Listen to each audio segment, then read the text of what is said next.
No, you under arrest. In the UK, a schoolgirl was reportedly arrested simply for going into McDonald's after 5 p.m. Why?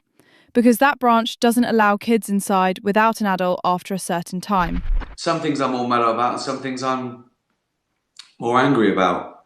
Like, I never really cared about politics. I went through the phase that sort of... Consider this.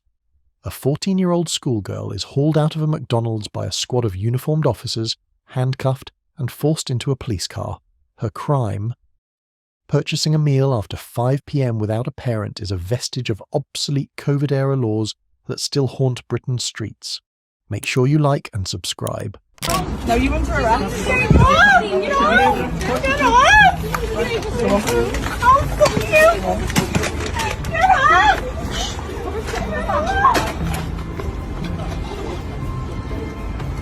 The photograph stunned the nation.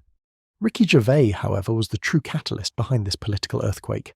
The comedian, famed for his stinging humour, took on the role of truth-teller, criticising Prime Minister Keir Starmer's two-tier justice system and questioning why scarce police resources are being wasted on youngsters while violent crime is rampant.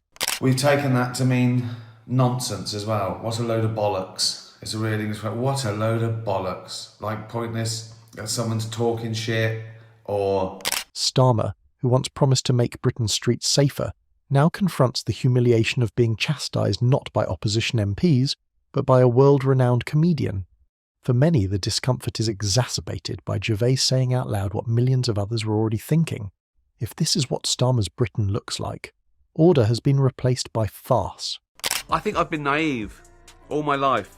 It's not till now I just go, why do we trust them? Of course we shouldn't trust the people in charge. That's how they're in charge. They shouldn't be trusted. So tonight we ask, has Britain's justice system truly lost its way? Make sure you like and subscribe. Prime Minister, from tomorrow, new sentencing guidelines will discriminate against white men before judges. What are you going to do about it? I'm very disappointed in the response of the Sentencing Council on this issue, which is why we will now bring forward legislation. There's no other option, so we will do that. We will fast-track it, and the Lord Chancellor will set out further details. Keir Starmer's political brand is based on law and order. As a former prosecutor, he promised to rebuild trust in the legal system, enhance community policing, and crack down on crime. When Labour came to power, many people expected an unwavering onslaught on gangs, predators and dangerous offenders who had terrorised communities for years. Keir Starmer recognises what a catastrophe this is. Yeah.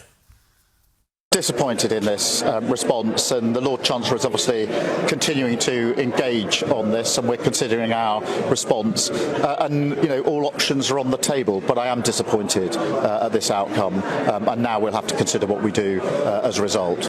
However, what happened next was completely unexpected. The government increased its reliance on outdated regulatory tools, some of which were created during the pandemic and were never intended to be used again. Among them is an unusual restriction. Teenagers are prohibited from purchasing fast food after 5 p.m, unless accompanied by a parent. Critics derided it as nanny state overreach, yet cops were told to implement it. Oh, I don't know, if only there was a Prime Minister who cared about the issue could do something. You're the Prime Minister, Keir. I mean, he's acting like he's just some dude off the street who's a little bit aggrieved. Yeah, it's ridiculous. Meanwhile, Britain's genuine crime epidemic persisted. Machete attacks were nightly headlines. Grooming scandals persisted. Furthermore, entire districts plagued with theft, gang activity and violent robberies. Communities claimed that police were invisible when they were most needed, but curiously heavy-handed in situations with little real risk. If you don't like that, if you don't like the changes that we've made, I say the door is open and you can leave. The McDonald's arrest of a 14-year-old girl heightened these dissatisfactions. Here was the Prime Minister's concept of neighbourhood safety in action. A squad car and many cops were called for a youngster with a Happy Meal, not a knife fight or a burglary. Understand and have a shared undertaking to deal with within our... Ricky Gervais' intervention rendered the ridiculousness impossible to ignore. Known for skewering hypocrisy on stage and screen, he turned his fire on Starmer's Britain, mocking the idea that dragging a schoolgirl out of a restaurant could ever make the public safer. Many people found it not only funny, but also devastatingly accurate. If law enforcement is reduced to frightening the innocent while ignoring the dangerous, Starmer's guarantee of impartiality becomes meaningless, and in the days that followed, that single arrest became a symbol of a larger problem within the legal system. I'll change the country for the better. And what do? You make promises you can't keep, and don't really intend to keep, and you don't do the change that's needed in the country. No, you want to arrest?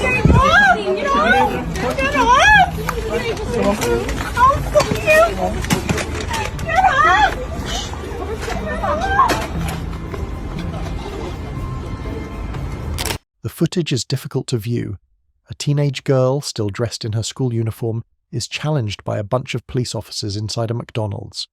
She resists, perplexed by the ridiculousness of the scenario. Within moments, she is forcibly restrained, forced to the ground, and loaded into a waiting police vehicle. Onlookers exclaim with disbelief. "Why are you doing this?" one voice exclaims. The officers believe they are following orders. They allege that the girl has committed an infraction.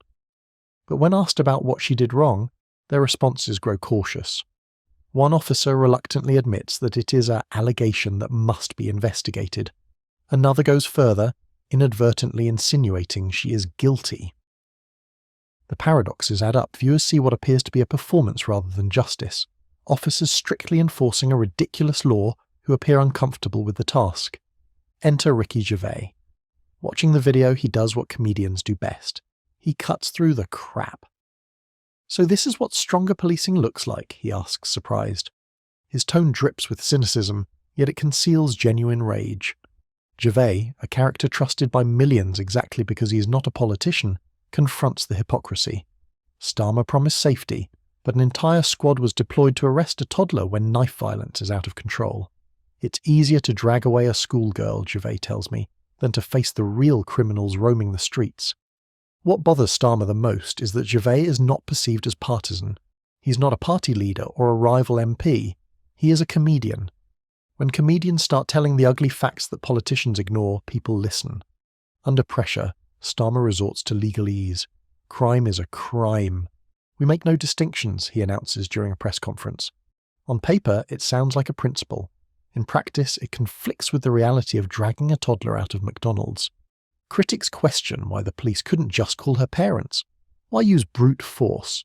Starmer's remarks, "We make no distinctions," sound tone-deaf when applied to both a burger-eating adolescent and a machete-wielding criminal. The embarrassment is exacerbated by photographs of officers who appear uneasy as they implement the law.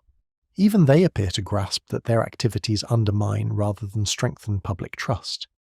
The episode contributes to a developing perception that Britain's court system, under Starmer, is two-tiered. Ordinary persons bear the full force of the law for petty offences, whereas serious criminals frequently escape unpunished. Examples abound. Illegal migrant gangs openly carry machetes in several boroughs, but guards are hesitant to intervene. Grooming networks, which have long been overlooked by authorities, continue to leave a mark on the public conscience. Meanwhile, families are imprisoned over private conversations, as in the case of Times radio producer Maxie Allen and his wife, who were held for hours on dubious claims of malicious communications. The contrast is startling. The harmless are easy prey, while the dangerous are avoided. For critics like Gervais, it is the epitome of cowardice disguised as justice. For the girl at the core of the McDonald's arrest, the situation is more than just a political talking point. She risks the humiliation of returning to school with a criminal record, potential peer ridicule, and the trauma of being manhandled by adults in uniform. Her parents, caught off guard, are now facing legal proceedings for what most people consider to be a minor infraction. Taxpayers pay for the spectacle, including the squad of officers, the vehicles, and the processing time. Meanwhile, violent crime rates continue to rise unabated. Public indignation grows. Video footage of the arrest has gone popular on social media. Is this what we pay taxes for? One poster asks. A different question. If they can do this to a child, who's safe? Not only is the arrest humiliating for Starmer, but Gervais' role in exaggerating it just adds to his misery. His voice reaches beyond the typical political echo chambers. People who usually ignore speeches in Parliament pay attention when Gervais speaks, and his message is profoundly simple. Britain has lost its sense of proportion. Police are deployed not to defend the vulnerable from predators, but to intimidate the innocent. In such an atmosphere, Gervais contends, parody and reality are indistinguishable. For a government that takes pride in its control, being mocked by a comic is not only embarrassing, but also hazardous. It challenges authority in a way that opposition politicians rarely can. At the heart of this story is more than just a teenage girl in handcuffs. It is also a broader question. What exactly is the function of police in Starmer's Britain? The Prime Minister maintains that crime is crime, and that laws must be strictly enforced. On paper, its principle appears fair. However, fairness is more than just equal treatment. It is also about proportionality. It's about allocating resources where they're most needed. A machete gang terrorising a borough is not the same as a teenager breaking a McDonald's curfew. Treating them as identical undermines the public's intelligence. This is why Ricky Gervais' intervention was so impactful. Comedy frequently reveals truths that politics refuses to address. When a comedian emphasises the ridiculousness of a police squad descending on a schoolgirl, it undermines the official narrative in a way that opposition leaders cannot. People don't simply laugh, they nod in agreement, seeing their own frustration in his comments. The greater threat is the erosion of confidence. Every time police officers are seen detaining the innocent while neglecting the dangerous, the social contract weakens. Citizens begin to question whether the police are here to protect us or to defend the government's image. That view has implications. Communities lose cooperation, crime escalates, and the very order that Starmer promised dissipates. In fact, heavy-handed policing against youngsters risks exacerbating the very lawlessness that it professes to combat. The McDonald's incident, combined with the arrest of Times radio producer Maxie Allen and his wife, contributes to a narrative of rising authoritarianism, in which the state finds it simpler to police thinking and petty violations than to face true threats. Whether or not Starmer intended this, the perception is poisoned. Perception, in politics, is everything. A single arrest at McDonald's has become a national emblem. A schoolgirl is hauled away under antiquated rules. A comic has turned truth-teller, exposing the ridiculousness. And a Prime Minister was left humiliated, accused of putting political optics ahead of public safety. For Ricky Gervais, the incident was more than just fodder for jokes. It was an opportunity to call out hypocrisy. For millions of Britons, it confirmed what they already suspected, that under Keir Starmer justice no longer feels fair. The true criminals, gangs, predators and violent offenders, still roam Britain's streets. Nonetheless, police squads mobilise to confront youths with burgers. If such is the legacy of Starmer's law and order policy, no amount of rhetoric about crime being crime will restore trust. So the question remains, has Britain reached a stage where parody and reality have merged? Where do comedians talk more truthfully than politicians? Because if a schoolgirl's arrest at McDonald's is what law and order looks like in 2025, Ricky Gervais may be correct. The joke is on us all. Let us know what you think down below in the comments.